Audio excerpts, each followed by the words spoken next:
Season of the Witch. I'm Jason Horton. I'm Rebecca Lieb. And this is Ghost Town.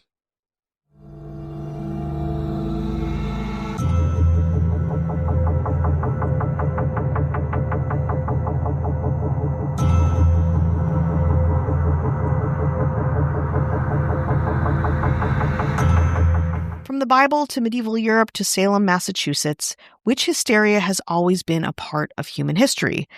Yet certain artifacts and movements egged on the targets, mostly women, of course, of different lifestyles and viewpoints. But what likely gave witch mania the big push in Europe that would lead to over 80,000 deaths between 1500 and 1660? The publication of one book, The Hammer of the Witches. And boy, did that book do just that. Today on Ghost Town, the history of the German witch hunting book, Malleus Maleficarium, a guide to the identification, hunting, and destruction of witches. In the late 1400s and early 1500s, Germany was the place with the highest witchcraft execution rate, with citizens paranoid women in cahoots with the devil were hidden, living among them. Written by a probably very chill Catholic clergyman, inquisitor, and professor of theology Heinrich Kramer in 1486, the publication of Malleus Maleficarium, translated as The Hammer of Witches, helped Germans feel at ease, a literary authority on what to do if they, God forbid, ever encountered a witch. Of course, Malleus Maleficarum labeled witchcraft as heresy, and was a take-no-prisoners guidebook for hunting out witches among the living.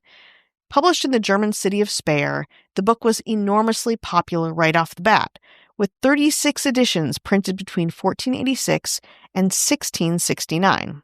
The Malleus Maleficarium consists of the following parts.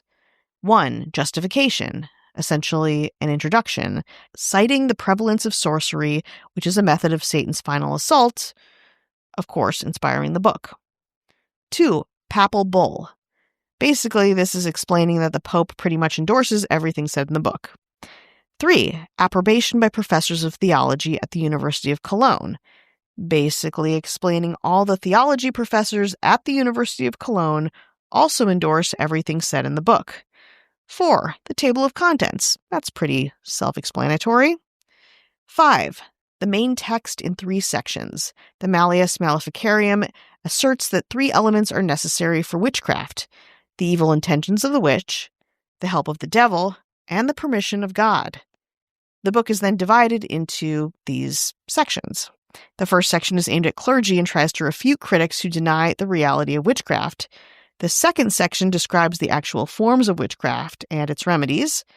The third section is to assist judges confronting and combating witchcraft, and to aid inquisitors by removing the complete burden of proof from them by use of this book.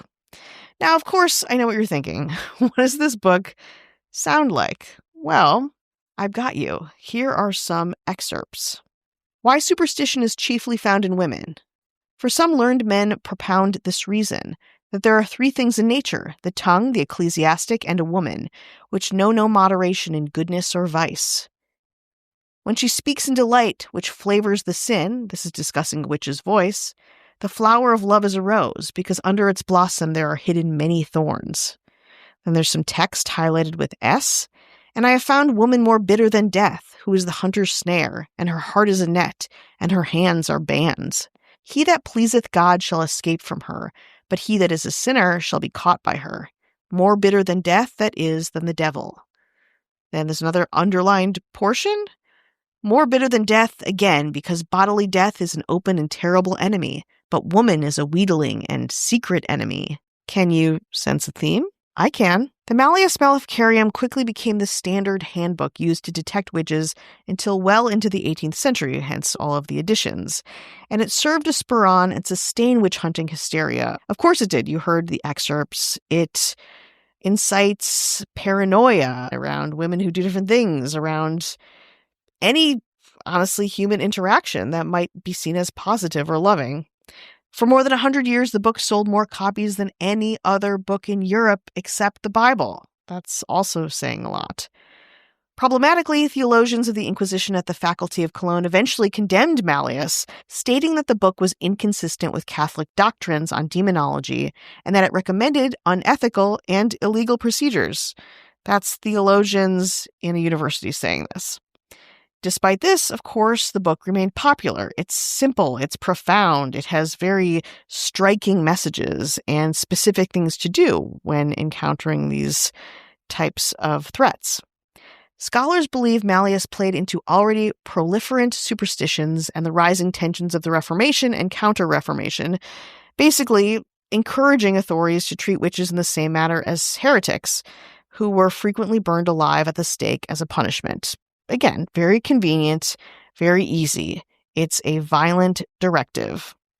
History has shown that the Malleus Maleficarium is a unique, of course, and terrible, of course, book, not only to women, but to anyone who, of course, deviated from the theological norms of the time.